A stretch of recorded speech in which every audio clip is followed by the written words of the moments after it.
पुराने जमाने की बात है, जब मदीना मुनव्वरा में एक गरीब नौजवान रहता था जिसका नाम इमरान था। वो बहुत मेहनती था, लेकिन उसकी जिंदगी में सुकून नहीं था। रमजान का महीना करीब आ रहा था और इमरान को रोजे रखने का शौक था, लेकिन उसकी मेहनत मजदूरी में मुश्किल होती थी। इमरान रोज सुबह सवेरे उठता और खेतों में काम करने जाता। वो अक्सर सोचता कि रोजा रखकर वो काम कैसे करेगा।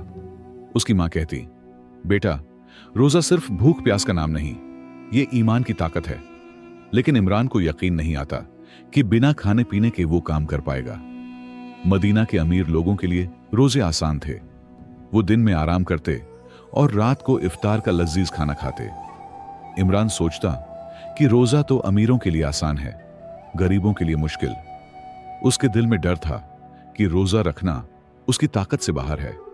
रमजान का चांद नजर आया और सबने पहला रोजा रख लिया। इमरान ने भी नियत की, लेकिन उसका दिल घबरा रहा था। सहरी में उसने थोड़ा सा खाया और काम पर चला गया। दोपहर की तपती धूप में उसका मुंह सूखने लगा, सर चकराने लगा, लेकिन उसने हिम्मत नहीं हारी।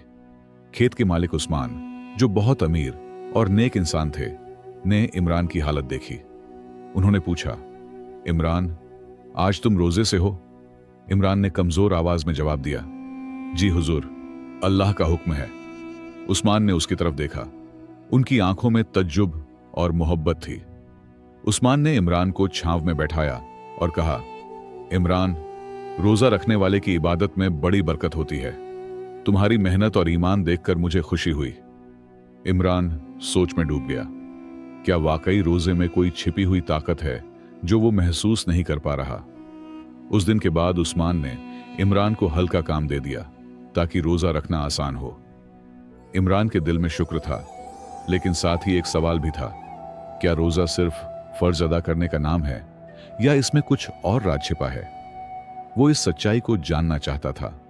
गांव में एक बूढ़े आलिम हकीम रहते थे जिनका नाम इब्राहिम था। सब उन्हें हकीम बाबा कहते थे। वो सालों से रोजे रखते आ रहे थे, यहां तक कि बीमारी में भी। इमरान ने सोचा कि वो हकीम बाबा से मिलेगा और रोजे की हकीकत पूछेगा। इफ्तार के बाद इमरान हकीम बाबा के घर गया। बूढ़े आलिम ने उसे प्यार से बैठाया। बेटा, क्या बात है जो इस वक्त आए हो? इमरान ने कहा, बाबा, मुझे बताइए कि रोजे की ताकत क्या है।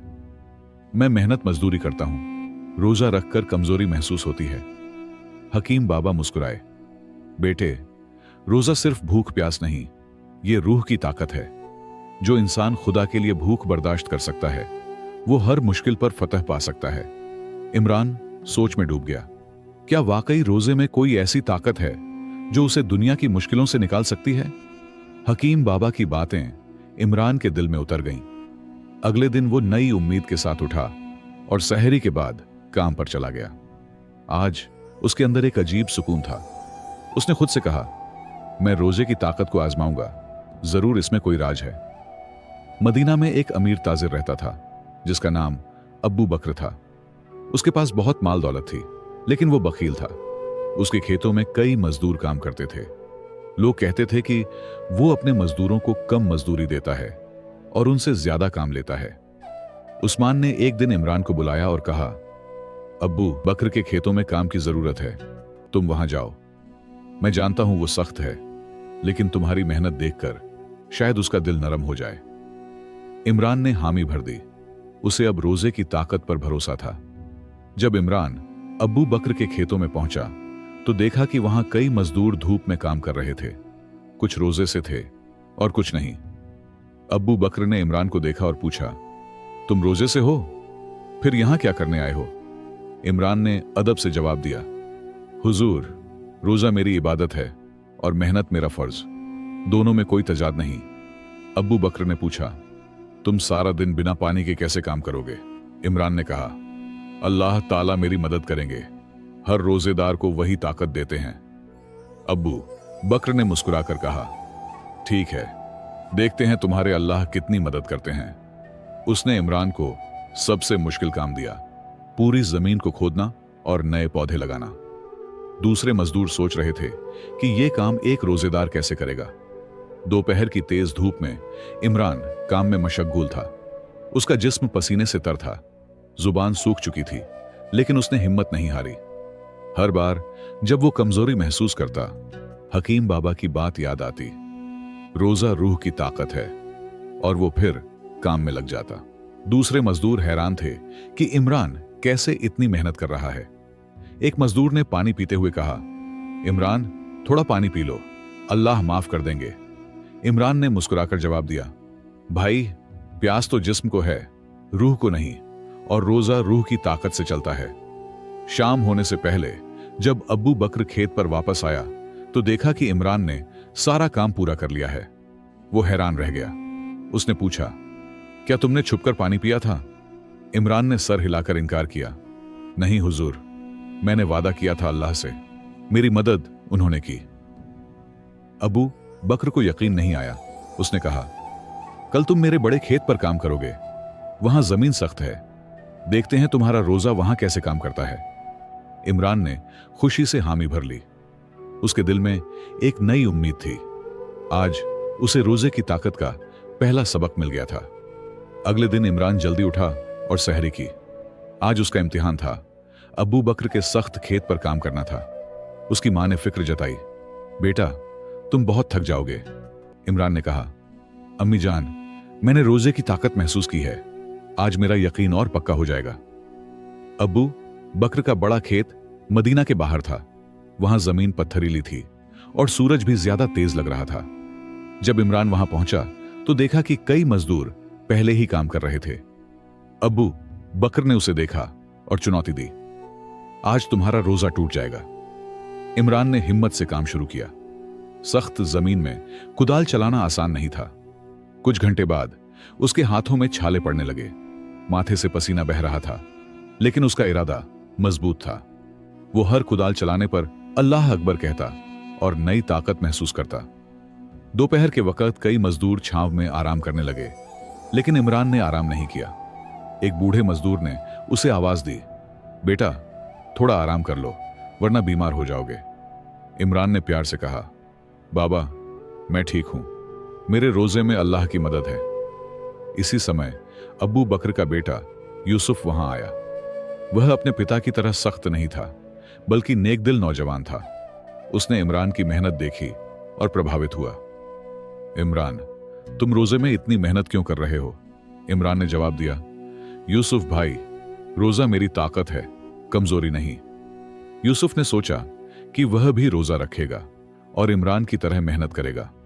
उसने इमरान से कहा, कल से मैं भी रोजा रखूंगा, तुम मुझे सिखाओगे रोजे की ताकत क्या है? इमरान खुश हुआ। उसकी आंखों में चमक आ गई। जरूर भाई, खुदा आपको हिदायत दे। शाम को अब्बू बकर आया और देखा कि इमरान ने सारा काम पूरा कर लिया है, जबकि दूसरे मजदूर अभी भी काम में लगे थे। वह हैरान हुआ और गुस्से में बोला, तुमने जरूर चोरी से पानी पिया है, वरना इतना काम कैसे कर सकते हो? इमरान ने सुकून से इनकार किया। यूसुफ अपने पिता की बातें सुन रहा था। उसने कहा, अबू जान, मैंने उसे देखा है, उसने पानी नहीं पिया। इमरान का रोजा सच्चा है और वह एक महान इंसान है। अब्बू बकर ने यूसुफ को गुस्से से देखा। तुम उसकी तरफदारी कर रहे हो? इफ्तार का वक्त हुआ तो अब्बू बकर ने कहा, तुम सब इफ्तार करो, इमरान तुम मेरे साथ घर चलो, मैं देखना चाहता हूं कि तुम कैसे इफ्तार करते हो। यूसुफ ने भी साथ जाने की जिद की। इमरान को फिक्र हुई, अब्बू बकर उसे क्यों अपने घर ले जा रहा है। अब्बू बकर का घर बड़ा और शानदार था। अंदर दाखिल होते ही इमरान ने देखा कि मेज पर रंग बिरंगे पकवान लगे हैं। अजान की आवाज आई और इफ्तार का वक्त हो गया। अब्बू बकर ने इमरान की तरफ देखा। इफ्तार करो, मेज पर सब कुछ रखा है। इमरान ने धीरे से दुआ पढ़ी और पानी का घूंट पिया। यूसुफ ने देखा कि इमरान खाने पर टूट कर नहीं पड़ा, बल्कि उसने आदाब के साथ खाना शुरू किया। अब्बू बकर ने इमरान से पूछा, दिन भर की भूख के बाद तुम इतनी तमीज से क्यों खा रहे हो? इमरान ने मुस्कुराकर जवाब दिया, हुजूर, रोजा हमें सब्र सिखाता है, अपनी ख्वाहिशों पर काबू पाना सिखाता है, चाहे वह भूख हो या दूसरी ख्वाहिशें। अब्बू बकर की आंखों में हैरत थी। खाने के बाद अब्बू बकर ने इमरान से बात की, मैंने तुम्हारी मेहनत देखी, तुम्हारा सब्र देखा और अब तुम्हारा आदाब देखा। मुझे बताओ, यह सब तुम्हें किसने सिखाया? इमरान ने कहा, यह सब अल्लाह की इनायत है। रोजे ने मुझे यह सब्र और ताकत दी है। यूसुफ इमरान की हर बात बड़े गौर से सुन रहा था। उसने अपने पिता से कहा, अब्बू जान, मैं भी रोजा रखना चाहता हूं। मुझे भी रोजे की ताकत महसूस करनी है। अब्बू बकर हैरान था। उसका बेटा कभी रोजा रखने पर राजी नहीं होता था। इमरान ने यूसुफ को समझाया, रोजा रखना आसान नहीं है, लेकिन जब आप खुदा की खातिर अपनी ख्वाहिशों पर काबू पाते हैं तो आप में एक अजीब ताकत पैदा होती है। यूसुफ ने गंभीरता से कहा, मुझे वह ताकत चाहिए। मैं कल से रोजा रखूंगा। अब्बू बकर ने रात भर इमरान की बातें सोची। उसकी जिंदगी में पहली बार उसे अपने आप पर शर्म आई। उसने इतनी दौलत कमाई थी, लेकिन कभी खुदा का शुक्र अदा नहीं किया था। उसने फैसला किया कि कल से वह भी रोजा रखेगा और अपने मजदूरों से अच्छा सलूक करेगा। अगले दिन सहरी के वक्त अब्बू बकर ने अपने घर के सारे नौकरों को अपने साथ खाने पर बुलाया, जो कभी पहले नहीं हुआ था। नौकर हैरान थे। अब्बू बकर ने कहा, आज से हम सब एक साथ खाएंगे, क्योंकि रोजा हमें बराबरी सिखाता है। इमरान अपने घर वापस गया और अपनी मां को सारी कहानी सुनाई। उसकी मां ने उसे गले लगाया, बेटा, तुमने एक अमीर आदमी के दिल में अल्लाह का खौफ पैदा कर दिया। यही रोजे की सबसे बड़ी ताकत है कि यह दिलों को बदल देता है। इमरान की आंखों में आंसू आ गए। मदीना में रमजान का महीना खूब चल रहा था। अब्बू बकर ने अपने सारे मजदूरों की तनख्वाह बढ़ा दी और उनके काम के वक्त कम कर दिए। यूसुफ और इमरान अच्छे दोस्त बन गए। दोनों साथ रोजे रखते और साथ इफ्तार करते। अब्बू बकर भी अब रोजा रखता था। एक दिन अब्बू बकर ने इमरान से कहा, मुझे माफ कर दो, मैंने तुम्हारे साथ बहुत सख्ती की थी। इमरान ने कहा, हुजूर, माफी अल्लाह देते हैं, मैं कौन होता हूं। आपकी बदौलत मुझे रोजे की ताकत समझ आई कि यह सिर्फ भूख प्यास नहीं, बल्कि दिलों को बदलने की ताकत है। रमजान का महीना जैसे जैसे आगे बढ़ा, अब्बू बकर की शख्सियत में अजीब बदलाव आने लगा। जो शख्स पहले बचकाना और सख्त मिजाज था, अब वह गरीबों की मदद करता, मस्जिद में नमाज पढ़ता और लोगों से प्यार से बात करता। मदीना वाले हैरान थे कि अब्बू बकर में यह बदलाव कैसे आया। एक दिन मदीना में सूखे के असर दिखाई देने लगे। कई दिनों से बारिश नहीं हुई थी। खेतों में फसलें खराब होने लगी थीं। लोग परेशान थे, खास तौर पर गरीब लोग। इमरान की मां ने कहा, बेटा, अगर बारिश नहीं हुई तो हमारे पास खाने को कुछ नहीं होगा। सूखे की खबर पूरे मदीना में फैल गई। लोगों ने रमजान में दुआएं करनी शुरू कर दी, लेकिन बारिश नहीं हुई। अब्बू बकर ने अपने घर में एक सभा बुलाई, जिसमें शहर के बड़े लोगों को आमंत्रित किया गया। उसने कहा, हमें गरीबों की मदद करनी होगी। अब्बू बकर ने ऐलान किया, मैं अपने गोदाम में मौजूद सभी अनाज गरीबों में बांट दूंगा। लोग हैरान रह गए। यह वही अब्बू बकर था जो कभी एक दाना भी मुफ्त नहीं देता था। एक बुजुर्ग ने पूछा, अब्बू बकर, यह बदलाव कैसे आया? अब्बू बकर ने कहा, रोजे की बरकत से। इमरान और यूसुफ ने मिलकर एक योजना बनाई। उन्होंने मदीना के नौजवानों को इकट्ठा किया और कहा, हम सब मिलकर दूर दराज के इलाकों से पानी लाएंगे और खेतों को सीरब करेंगे। नौजवान प्रभावित हुए और उनके साथ शामिल हो गए। हकीम बाबा जब यह सब खबरें सुन रहे थे तो बहुत खुश हुए। उन्होंने इमरान को बुलाया और कहा, बेटा, देखो, रोजे की ताकत ने एक शहर को बदल दिया। अल्लाह ताला ने तुम्हें एक मिशन दिया था जिसे तुम बखूबी निभा रहे हो। नौजवान रोजे रखते और दूर दराज से पानी लाते। उनकी मेहनत में एक अजीब बरकत थी। इमरान कहता, रोजे में जो सब्र और तहम्मुल आता है, उसी से हम यह मुश्किल काम कर पा रहे हैं। यूसुफ ने भी अपने पिता की दौलत इस काम में लगा दी थी। एक दिन जब इमरान, यूसुफ और अन्य नौजवान पानी लाने जा रहे थे, अचानक आसमान पर बादल छा गए। लोगों के दिल में उम्मीद जगी। इमरान ने कहा, देखो, हमारी दुआएं कबूल हुईं, लेकिन कुछ ही देर में बादल हट गए, बारिश नहीं हुई। सब मायूस हो गए। अब्बू बकर ने शहर के सभी लोगों को मस्जिद में इकट्ठा किया और कहा, हम सब ने रोजे रखे हैं, इबादत की है, लेकिन शायद हमारा इम्तिहान अभी बाकी है।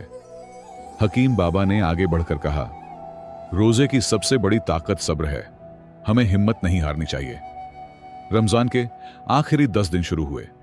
लोगों ने इत्काफ में बैठकर खास दुआएं की। इमरान, यूसुफ और अब्बू बकर भी इत्काफ में थे। एक रात इमरान को ख्वाब में नजर आया कि बारिश हो रही है और सारा मदीना हरा भरा है। उसने आंख खोली तो बारिश की आवाज सुनकर चौंक गया। बारिश शुरू हो गई थी। मस्जिद में मौजूद सभी लोग बाहर निकल आए और खुशी से अल्लाह का शुक्र अदा करने लगे। इमरान, यूसुफ और अब्बू बकर भी बारिश में खड़े थे। उनकी आंखों में आंसू थे।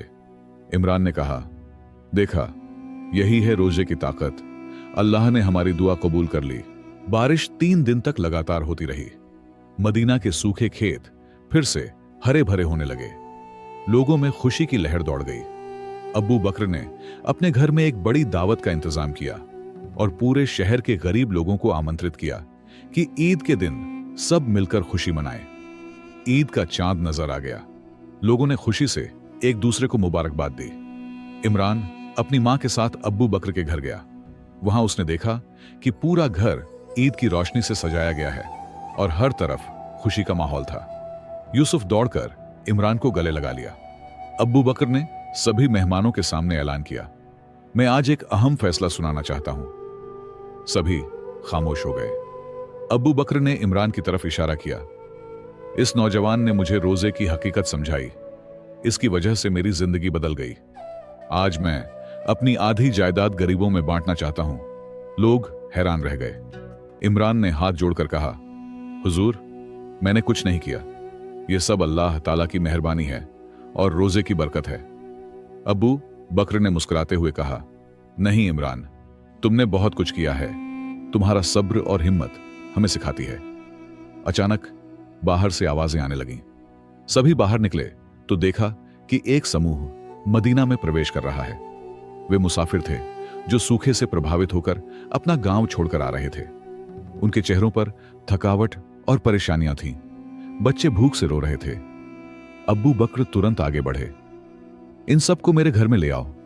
यूसुफ और इमरान भी मुसाफिरों की मदद करने लगे। मुसाफिरों के लीडर ने कहा, हमने सुना था कि मदीना में बारिश हुई है। हम यहां नई जिंदगी शुरू करना चाहते हैं। अब्बू बकर ने कहा, आप सबको यहां जमीन और घर दिया जाएगा।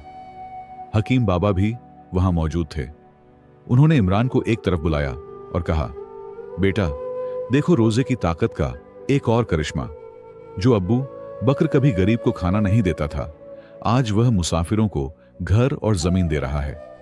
यही है रोजे की असली ताकत। अगले कुछ दिनों में अब्बू बकर ने अपनी वादे के मुताबिक गरीबों में जायदाद बांटी। उन्होंने इमरान को भी एक छोटा खेत दिया। इमरान ने पहले इनकार किया, लेकिन अब्बू बकर ने कहा, यह दान नहीं, तुम्हारी मेहनत का सलाह है। इमरान की आंखें नम हो गईं। उसकी मां की दुआएं कबूल हुई थीं। साल गुजर गया। मदीना में एक नया दौर शुरू हुआ। अब्बू बकर, यूसुफ और इमरान शहर के मशहूर लोग बन गए जो गरीबों की मदद करते थे। हर साल रमजान में लोग रोजे की ताकत की कहानी सुनते और सीखते कि रोजा सिर्फ भूख और प्यास का नाम नहीं, बल्कि यह दिलों को बदलने, सब्र सिखाने और इंसानियत की सेवा करने की ताकत है। रोजा इंसान को सब्र सिखाता है, नफ्स पर काबू पाने की ताकत देता है और अल्लाह के करीब ले जाता है। जो शख्स रोजा रखता है उसके गुनाह माफ होते हैं और हर नेक काम का सवाब बढ़ जाता है। रोजे से दिल साफ होता है, इंसान में हिम्मत और शुक्र का जज्बा पैदा होता है। प्यारे नबी करीम सल्लल्लाहु अलैहि वसल्लम ने फरमाया है, रोजा ढाल है, यानी यह बुराइयों से बचाता है और इंसान को बेहतरीन इंसान बनाता है। दोस्तों, उम्मीद करता हूं कि आपको यह कहानी पसंद आई होगी। अगर पसंद आई हो तो एक लाइक जरूर करें और मेरे चैनल स्टोरीज विद सोहेल को सब्सक्राइब करना ना भूलें। आपका सपोर्ट मेरे लिए बहुत कीमती है। अल्लाह आप सबको हमेशा खुश रखे, सेहतमंद रखे, आप पर और आपके घर वालों पर अपनी रहमत बरसाए और आपकी जिंदगी में बरकत अता करे। आपका हर एक लाइक और सब्सक्रिप्शन हमारे लिए मोटिवेशन है कि हम आपके लिए और भी अच्छी और दिलचस्प इस्लामी कहानियां लाते रहें। अल्लाह आपको हर मुश्किल से बचाए और आपकी हर दुआ कबूल करे। बहुत बहुत शुक्रिया दोस्तों, इतना सपोर्ट करने के लिए। मिलते हैं एक और कहानी के साथ। तब तक के लिए अल्लाह हाफिज।